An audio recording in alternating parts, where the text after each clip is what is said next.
Wayang iki Prabu Boma Narakasura. Sing ngarep ki ya Prabu Boma, tak cedhake. Sing mburi iki ya Prabu Boma. Ana meneh sok sing nganggo Boma kuwi gusen ngono kae ya. Ning lek aku cenderung gunakake salah sawijine saka loro iki. Nah, nek sing tokoh ngarep iki kala mangsa rada jumbuh karo Prabu Sumilih ya karo Kaca Ratu. Ning ana bedane. Nek Boma Narakasura ngene iki ora gawe bodolan. Ning lek Prabu Sumilih to Gatotkaca Kaca Ratu kuwi nganggo bodolan. Nah, Boma kuwi jaman nom jenenge Bambang Suteja utawa Sitijo.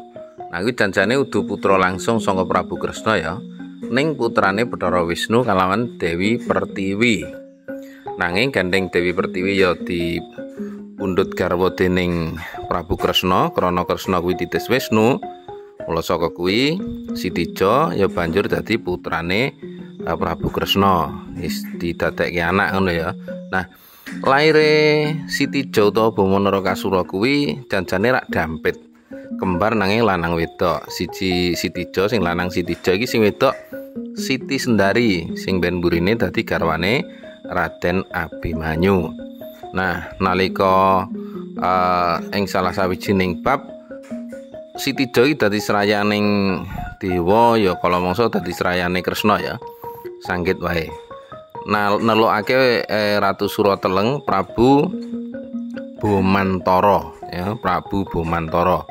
Nah, perang Bomantara mati, yitmane Bomantara ki manjing sajiwa karo Sitijo. Mula jenenge ya banjur dienggo ya Boma Narakasura. Ana meneh Narakasura.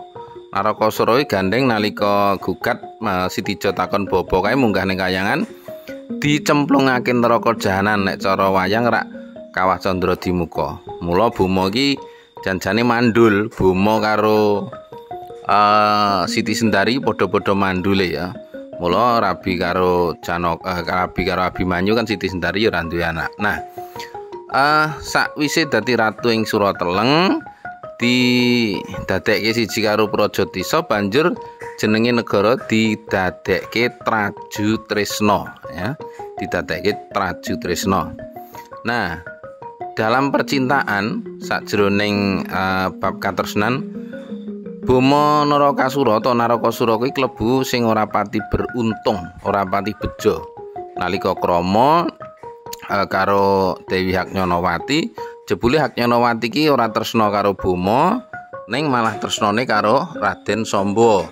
Mula dibergoncak utawa diberadat karo Samba. Dadi Haknyanawati ki selingkuh karo Samba, merga tresnane pancen karo Samba. Jane ki wis ketok nalika rabine Sitijo karo Haknyanawati ki kudune sungkem nyang Boma nyang Sitijo. Haknyanawati ki sing disungkemi malah nyang Samba. Lah mulailah saka dina kuwi Samba uga banjur nandukake rasa tresna marang Haknyanawati. Puncak saka lelakon tresna kang kleru kuwi nalika lakon Gojali Suta. Wis semremet ya. Ya pancen didu karo patihe Patih Pancatnyana terus diujuk-ujuki karo Garuda Wilmuna kae. Loro-loro niku rak klebu kinasih Prabu Bomantara. Ya setengahnya pengen malas hukum ya. Nah, kebrongot atine Prabu Boma Narakasura. Dioyak, dibledek si Samba dipateni, dijuwing ya, disuwek-suwek awake, dijuwing-juwing. Lakone banjur sok kala mangsa Samba juwing utawa Samba sebit. Nah, wiwit saka kedadian kuwi banjur dadi dredah gedhe ngantarane bapak karo anak, Dwarawati karo Trajutresna dadi Bratayuda Gojali Suta.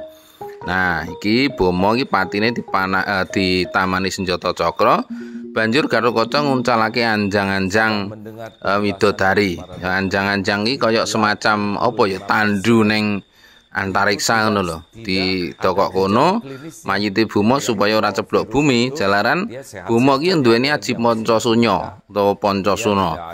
Nek tiba ning bumi najan to mati sedina ping 7 bakal urip neh. Nah, kurang luwih ngono kuwi lho bab critane Boma Narakasura.